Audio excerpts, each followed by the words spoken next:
this video, magpapasalubong haul ako. Meron akong pasalubong dito kasi nagbakasyon yung sister-in-law ko at yung brother ko sa Pinas 3 weeks ago. Pero bumalik na sila kahapon.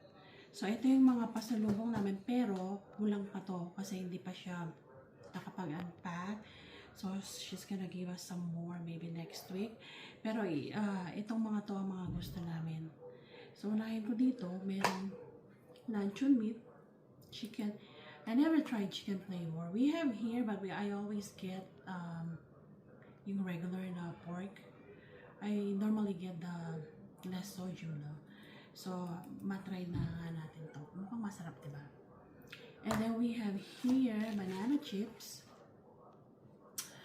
Ang mahal dito nito, guys. I think nasa $15.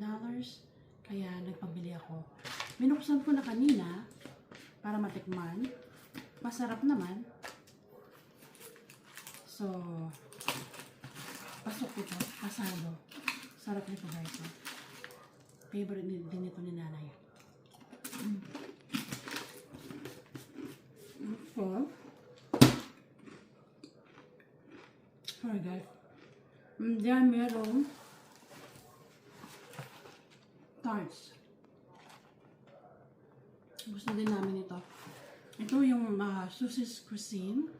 Ano siya, famous siya na tindahan ng mga pastries at saka restaurant na rin sa Pampanga. Taga Pampanga ako, by the way, guys. So, meron nito. Inalis ko na yung plastic. So, I think alam nyo to, mga tarts. Ang mahal dito nito, guys. Or minsan, meron man, kaya lang ang mahal tapos lumapa. So, kaya hindi kami bumibili. Okay. And then, merong pastillas. Ito, inati na ni ate. Merong ube flavor. I think this one is pandan. At iba pa. Yung mga classic lang na milk lang na walang flavor. Which is really good. We really like it. Cheese whiz. Favorite ko rin to.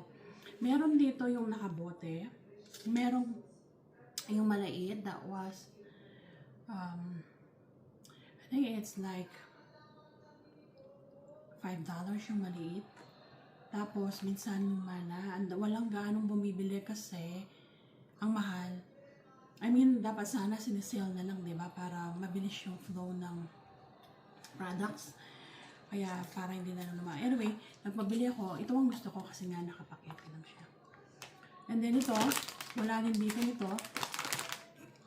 Isa sa mga paborito kong chips. Dalawa to, binuksan na namin yung isa kanina. So, isa na lang ngayon na nandito.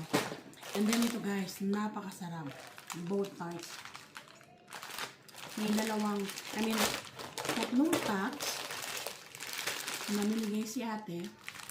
Pero sabi niya meron pa. Meron pa sa kanila. So, bibigyan pa tayo. Ayan guys. Nagbukas na kami ni nanay. Ang sarap. I think nakalima na ako nito guys. Ay, ang sarap nito. Ewan ko kung binibenta sa ibang lugar. Pero ito nabibili sa Pampanga. In-order ni ate doon sa kaibigan niya. And then meron hopya guys. Ano to? Ube. Gusto ko rin itong hopya na to. Na ang mahal din dito. Bibili mo ito dito guys, $5. I don't know how much is it there in the Philippines, pero dito nasa $5 ito. Dalawa, tatlo to. Tatlo yung isa, kinain na namin ni nanay. Merong ube flavor at saka ano ba itong isa? Yung regular na. Wala akong salamin guys, dito nakita. Sarap nito. And then merong Chucky chocolate drink for Avery.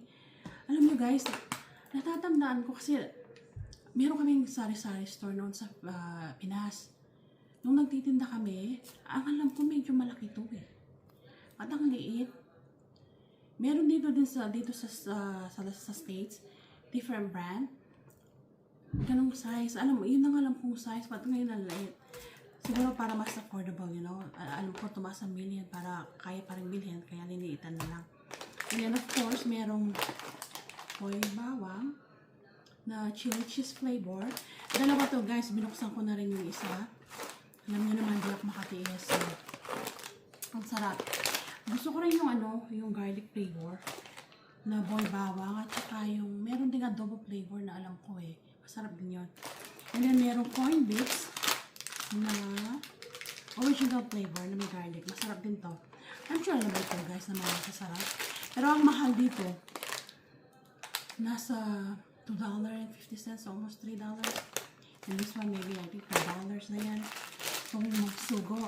I don't know kung meron ganito. I think walang ganito dito sa Las Vegas. Pero masarap din to, sugo.